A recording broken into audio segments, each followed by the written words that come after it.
So a few days ago, this game called Mixtape released from this new studio that I've never heard of before called Beethoven and Dinosaur. And I don't know if you guys are as terminally online as I am on Twitter, but it's been drawing up a ton of controversy because its ratings are just insanely high. It's literally one of the highest rated games, if not the highest rated game of all time, from multiple critics across the entire sphere, especially since the game itself isn't really anything crazy. It's extremely short, it's very simple, and it's honestly a cringe fest with nothing absurd in terms of quality. I would describe it as the most mid game of all time. But what started this all was the famous IGN posting about it being a 10 out of 10 game because, you know, they are still, unfortunately, one of the biggest reviewers in some people's eyes. I mean, they get put on all of the covers, the articles, still, it's quite stupid since they are literally a compromised company. Now, in seeing this, quite a few people started making fun of it because, you know, IGN isn't the most trustworthy game reviewer out there, and they haven't been for a while. I think ever since the Cuphead review came out, it's just, yeah, it's been a downward spiral. Know your fucking place, trash. For example, with some recent games that I've played and thought were, you know, 10 out of 10s, being Resident Evil 9 and Pragmata, both receiving under a 10 out of 10. Now, they did thankfully get good reviews, so that's good at least. But Mixtape getting a perfect 10 is just crazy.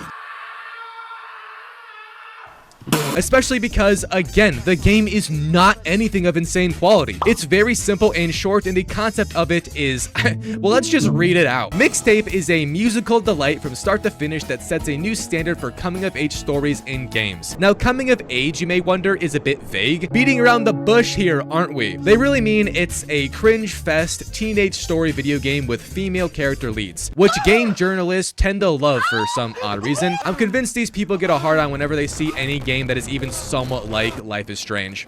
Now today I decided to buy this game, play it, and get all of the trophies and see if it truly was a 10 out of 10 perfect video game. Better than Resident Evil 9, better than Pragmata, being rated the same quality as GTA 5, The Last of Us, Red Dead Redemption 2, and God of War. I mean, like, the list of legendary games goes on and on. I want you to understand, this ain't a catastrophe, it's a warning. I almost forgot, but Mixtape contains 27 trophies with the platinum. It took me 4 hours to finish, but sorry for so much yapping. Let's begin what should bring us the same level of enjoyment as, you know, those culturally defining games have.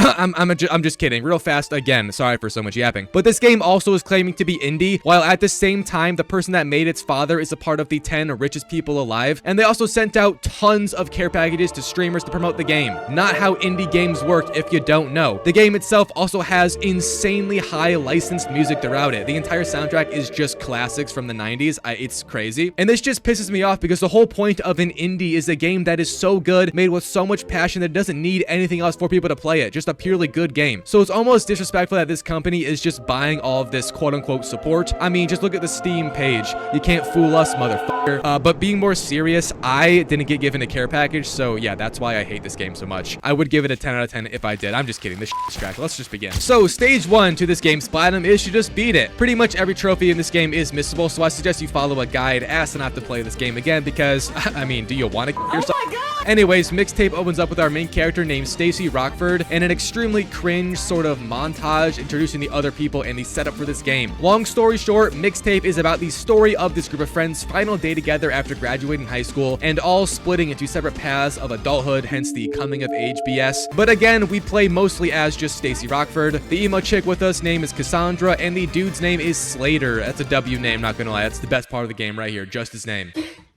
Anyways, you then do a skate gameplay section, and spoiler, this is the most you ever have to actually play this game. Other than the skating gameplay portions of this game, which are literally just filler in between story locations, the rest of the game is a Tap X simulator. God, this is truly peak, a 10 out of 10 video game. Shout out to the paid shills. I wish I was a part of that, low-key.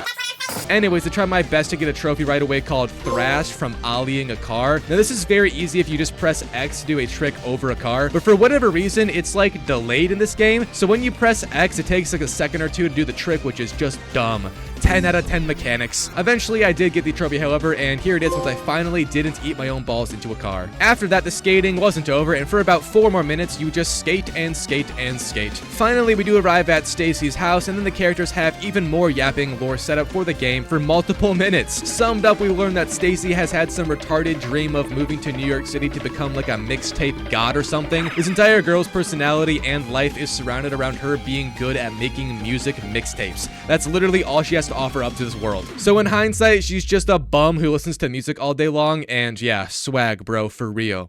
Oh yeah, the whole plot with her leaving for New York is also the main conflict between her friends, because they planned like a whole last summer together, and she's pretty much just dipping, so shout out to being a bad friend, on God. Anyways, you then walk into the house, and I'm not gonna lie, this game is just so f***ing cringe, bro. I closed it out, and I wasn't gonna play it anymore for the video, but then I thought to myself, I already bought it, so I kind of just hopped on the next day to do it. But anyways, in the house, or I guess in every house of this game, you pretty much just sit around and chat with everybody, and then you go through numerous memories, stories about the past, etc. The actual current day gameplay of this game is basically nothing until the very ending. And the actual core gameplay of this game when trying to get the platinum is also 99% just looking at every knickknack around the room for the trophy called Front to Back, which requires us to find everything in the bedrooms and all the unique conversations which were gotten from finding everything. So if you see my gameplay being me literally just snooping around, that's why. But then we do get our first flashback scene, which shows us this mixtape that was given to Stacy from some cringe kid she had her first kiss with. Oh, it's so relatable. I feel like a young boy again. And then they do the most heinous thing ever and force us to play a kissing minigame in the mouths of the children. This is the clip that originally made this game famous, because what the fuck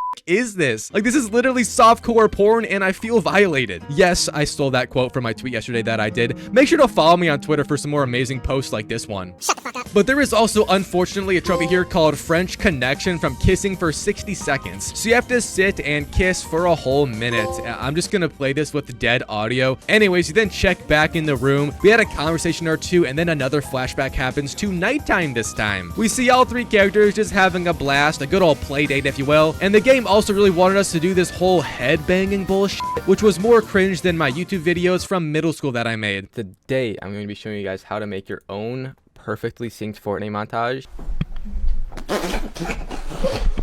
They really weren't lying when they said that this is the most Reddit libtard game of all time. Genuinely, if you enjoy this, I think you need a CAT scan. But again, that amounts to nothing, and we are back in Stacy's goddamn bedroom, just chilling like a bunch of losers. But then after looking at some Polaroids, we get another flashback to a party, and Cassandra was absolutely wasted at it. And then the police show up, and by the way, this game's police chief is Cassandra's dad, so yeah, that's a cool coincidence if you care, there's that. And in turn, we then had to run away, so the gang hops in a shopping cart like it's Fortnite Season 4 all over again. You also get a trophy here called Smooth Shopper from not crashing at all, which really isn't that hard. However, it is very weird to control the cart because it just spins around the entire time. Also, if you can't tell, these flashback missions, at least especially this one, are all very exaggerated as to what really happened in their memories. Because we all know that Miss Mixtape didn't do this. She probably just sat inside of a bush and listened to Green Day's newest lesbian soundtrack. But I didn't crash at all, and once they reached the dock, the trophy did pop. They then allegedly jumped off a dock and plopped in the water after some like LSD trip. I don't know what the hell these kids were drinking. So then the cycle continues, and we were then back in Stacy's room. A lot of dialogue opportunities happened, and then another flashback. This time we were just at a gas station getting a slushie, and you can get a trophy here called Grunge Metal Alchemist from making this special flavored slushie that Slater knows about. But it just requires the Blue Crush flavor, the bubblegum flavor, the lime flavor, and the orange flavor. After filling those in and then topping it off, the trophy should pop with ease. So then you return once more to the house. Again, we chat. I feel like I'm f***ing repeating myself, but that's literally just how the game goes. It's a roller coaster of blandness. 10 out of 10, by the way. Anyways, you end up in two more flashbacks. One was quick with just Slater in a photo booth, no trophies were gotten, and the other was unfortunately quite long, taking about 10 minutes to finish, and it was all in the woods as the kids traveled to this like abandoned house they get wasted at. Also, there was a very cringe and extremely stupid like jumping through the forest with no gravity. I don't even know how to describe what's happening. It was just gay and retarded. Oh my God!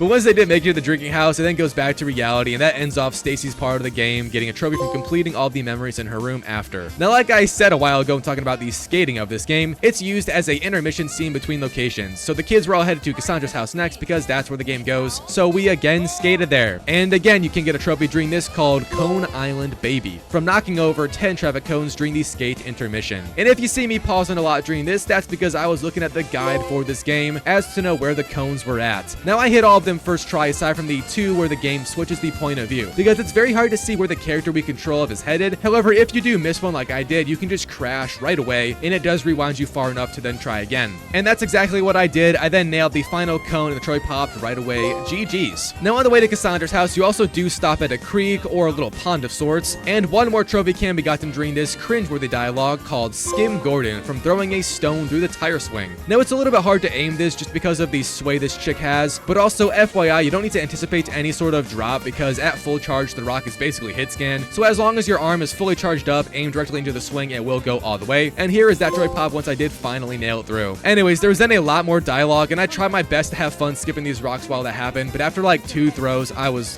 just out, bro. I can't do it anymore. This entire game just feels like that Toy Story meme where Andy is done playing with Woody, except we have to keep playing because it's just not over. By far the longest 4 hours of my life, aside from that one argument I had with my ex-girlfriend about playing video games for a job. Who's laughing now, Stephanie? Haha, bitch. Nah, she's probably getting railed right now. Anyways, we then arrived at Cassandra's house finally, and her room is so pink I thought I lost some testosterone just by looking at it. Anyways, the first flashback mission here was related to Cassandra's softball skills by looking at her trophy cabinet. Apparently, the girl's a damn prodigy, and there was also a trophy called "And It's Out of There" from hitting only home runs as Cassandra. This is also the hardest trophy in the game besides the one from doing everything, but after practicing a few times, it's really not bad overall. And for reference, you don't need to have a perfect alignment with the ball to hit a home run. Just getting the stick near it and making sure to hit it when it's on mark is all you need to do to hit a home run. I'm also pretty positive she has like main character plot armor, and every time you do hit the ball, it's gonna end up as a home run just because that's how it is. So yeah, once doing that and not missing any, I got the trophy, and here it is. By the way, that also sucked a lot more than I let on, but I don't want to complain on every single thing, especially a skill issue trophy. Skill issue. So you then return to her room, and a very short conversation happened before we were on to the next flashback. This time being when the gang toilet papered this principal's house, or if you're a man of class and wisdom, TPing it. I haven't heard that term in f***ing ages. Maybe I'm just an unk now. Anyways, there's a trophy here as you could expect from throwing 50 rolls at the house. Anyways, after throwing 50 rolls, I got a trophy, and I feel bad for the principal. He also has a wild accent for some reason, so that's funny. Stacy Rockford. He actually sounds a lot like that one animal from the open season movie. I think its name was like Mr. Squeezy or some shit. I don't know. Maybe I'm reaching like crazy, but shout out to that gem. Fire! Anyways, back at the house, we learned about Cassandra and Stacy's issues with each other. I don't know. Even after playing this game all the way, I still don't really get what's happening between them. It's just weird. But Cassandra was spotted by Stacy hanging out with some other chick, which hurt her feelings, I guess. So then there's some sad montage of us flying. I mean, what else do you do when you're sad, right? And during this, you can also run into big pig balloons, and just wrapping our meat flap on them 3 times gets us a trophy. I seriously don't understand what's happening. Anyways, you then chat again, and this leads us into talking to Slater, and then having to fix his device called a Mini Master. Also, if you do it in under 15 seconds, you get another trophy, which is called Instructions Not Required. And it's not hard to do this, but it does take some skill and speed. I did it first try because I'm the GOAT, so here's that trophy popping easily. That also led us into another flashback of when the kids broke into an abandoned dinosaur theme park. And right away, you can get a trophy called Don't Move from taking 20 photos in this area. Your goal during it is also to take pictures in general, so this really is as easy as it can be. I just spammed it off rip to get the trophy, so yeah, after 20 pics, here it is popping. But then you do have to play through this area, and it actually lasts quite a while. Nothing about it was overall bad or really much of anything. Also, this game isn't a bad game. It's just not a 10 out of 10 game. It's a completely average 5 or 6, if I'm being gracious, out of 10 game. Like, there's nothing wrong with this game. It's just a massive cringe nothing burger, but it does play good and it has no bugs. So, I mean, yeah, I guess if we're gonna give applause for that nowadays, it's just mid. Anyways, back at the house, Cassandra's dad, the police chief, walks upstairs and he yells at her. He then says she's grounded and she can't go to the party tonight, which then ruins everything because this is the last night and the whole point of this game is to throw a massive dope party with the gang. Stacy and Slater then go off on their own and she throws a tantrum. Truly coming of age though. And then a trophy does pop from finishing off Cassandra's room. So leading up to the end of the game, we then hang out with Slater, just us two for a while, and to get to his house again, another skating scene happened. This one also does have a trophy, but it's related to the ultra cringe mechanic that got introduced to us from flipping off things and blowing them up. This is another scene that went viral on Twitter because the cattle who enjoyed this game, they all cummed in their pants out of joy since since it's so cool. This is literally how I felt after 4 seconds of flipping things off and them exploding. Like, really, this is considered peak, I guess. But the trophy was from exploding all the objects, so just absolutely spam the shit out of it and you'll get it no issue like I did right here. Now, instead of going straight to Slater's house, we actually went to the drinking shack, and there is a lot of trophies gotten here. I think in total there is 4 minigames to play that further the story, and each of them have a trophy tied to them. First, I did the door one, and I got the trophy called Paint It Black If You Want from painting the entire door in under 30 seconds. This is very easy to do, just paint it. I got it first try, and here it is. I then did the couch minigame, which had us just needing to place it in under 30 seconds again. And again, it's very easy. Just walk over to the top right where it needs to be placed, and then place that again, getting a trophy, first try. I then did the leaves minigame, which is the hardest of them all, to be honest, but you need to sweep them all out of the circle in under 45 seconds. Now, while doing this, leaves also do fall from the sky, and you need to make sure it is 100% clean, even the edges. So yeah, this one is a bit harder. I still did do it first try though, and the trophy popped. Now, the final trophy of this area was then from hitting these cans with a slingshot off the car in under 30 seconds. And this doesn't just require the cans, but the bottles also. And again, it's easy. Just aim, hit, and the trophy pops after doing it successfully. But that was it for the mini games. Cassandra ends up showing face, and she also brought this blonde hoe that everybody hates. It's kind of weird how little they elaborate on why they just hate this girl. It's very random, but yeah, this makes Stacy and Slater leave, so W. Anyways, we were then in the final room of the game, being Slater's room. It's also the most uneventful and fast without much happening. There was one single flashback mission though, and it had us playing as Slater, probably the most fun flashback of the game, and all you do is just walk around drunk in a video store. Ah, remember those? Rest in peace. But you can get 2 trophies here, one from knocking over 200 videotapes, and another from knocking over all of the character cutouts. And it's very simple, just fall around the place. There isn't anything timed or really any chance of continuing the story on accident, so you can get both these trophies very easy, and I did with them both popping minutes apart from each other. Anyways, back at the house, it then ends off with the officer man showing up actually, and he pretty much just was bitching about partying, and then it ends off with a trophy from Slater's house popping. And this is also the point when the all events trophy should pop if you did everything right. Now, somehow I didn't, which is some bullshit,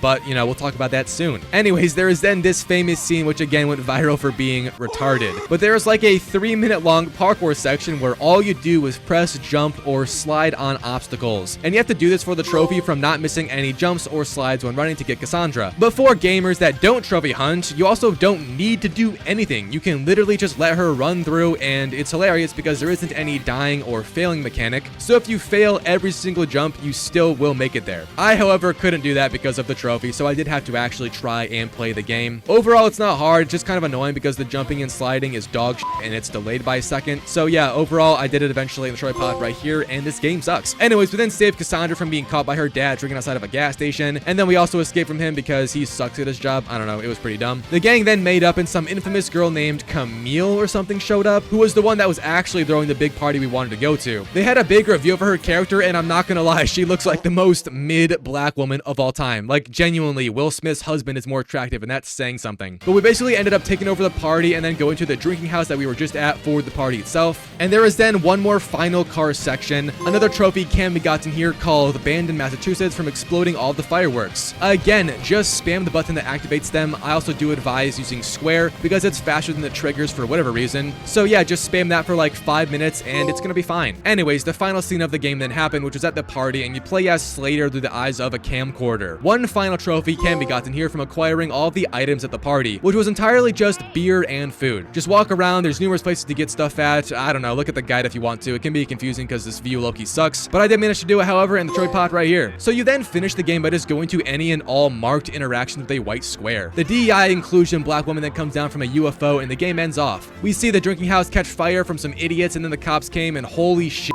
the ending of this game might just be the cringiest thing I've ever seen a game do in my entire life. The gang is trying to run away from the crime scene, but for whatever reason, Cassandra steps in front of her dad, the police, who was trying to maintain a literal case of arson and a forest fire. She then flicks her lighter, and at the same time, the house also blows up more because sure, why not? And then she has a monologue and says some bullshit about destroying everything, causing a catastrophe if her dad doesn't let her go to college with her friends and become a whore or something. I don't know. It was awful. I wanted to cry from the cringe. But then the credits rolled, thankfully, and the trophy popped after from beating the game. However, I did miss something somehow, even though I didn't, but okay. So I went back through the suggested areas that people miss things at, and all in all, the trophy popped after I interacted with a story item in Slater's room. So I have no clue why this didn't originally pop, but okay, there's the platinum trophy. So that was the Mixtape platinum trophy experience. Now, being honest, I do love playing bad games like this, and just realizing that there is idiots out there. Somebody will look you dead in the eyes and say, this is the best game they've ever played, and they mean it. And to those people, I'm glad you enjoy such simple things. It's nice to know that I'm a genius with a refined palate, but that's all. Thanks for watching.